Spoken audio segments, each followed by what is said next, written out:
নামত শপত খাই কওঁ যে বিধিৰ দ্বাৰা প্ৰতিষ্ঠা কৰা ভাৰতৰ সংবিধানক প্ৰকৃত বিশ্বাস আৰু নিষ্ঠা সহকাৰে মানি চলিম আৰু ভাৰতৰ সাৰ্বভৌমত্ব আৰু অখণ্ডতা ৰক্ষা কৰি মই পৰিষদৰ কাৰ্যবাহী সদস্য হিচাপে সংবিধানৰ প্ৰদত্ত আইন অনুসৰি সকলো মানুহৰে ৰীতি নীতিৰ অধিকাৰ কোনো ভয় বা পক্ষপাতিত্ব আবেগ বা শত্ৰুতা নকৰাকৈ মোৰ নিজৰ দায়িত্ব পালন কৰিম। ডিচিৰ চিফ সৰ্দাৰ হাগ্ৰামা মহিলাৰী ডাঙৰীয়াক মই ধন্যবাদ জ্ঞাপন কৰিছোঁ। লগতে অসমৰ মুখ্যমন্ত্ৰী ডক্টৰ হিমন্ত বিশ্ব শৰ্মা ডাঙৰীয়াকো ধন্যবাদ জ্ঞাপন কৰিছোঁ।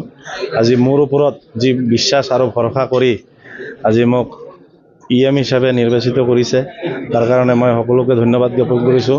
লগতে মোৰ সমষ্টি নাগজুলি মই সমষ্টিৰ সকলো কাৰ্যকৰ্তা, আমাৰ দলীয় কাৰ্যকৰ্তা সকলো ৰাইজক মই ধন্যবাদ জ্ঞাপন কৰিছোঁ। তেখেতসকলে মোক নিৰ্বাচিত কৰি আজি BTC লৈ পঠাইছে আৰু আগন্তুক দিনত EM হিচাপে মই আমাৰ BTC অঞ্চলত বহুতো সমস্যা আছে বা বহুতো আশা আছে, মানে এইখিনি কৰিবলগীয়া আছে। তো আগন্তুক দিনত BTCৰ উন্নয়নৰ কাৰণে কাম কৰি যাম বুলি আশা কৰিছোঁ।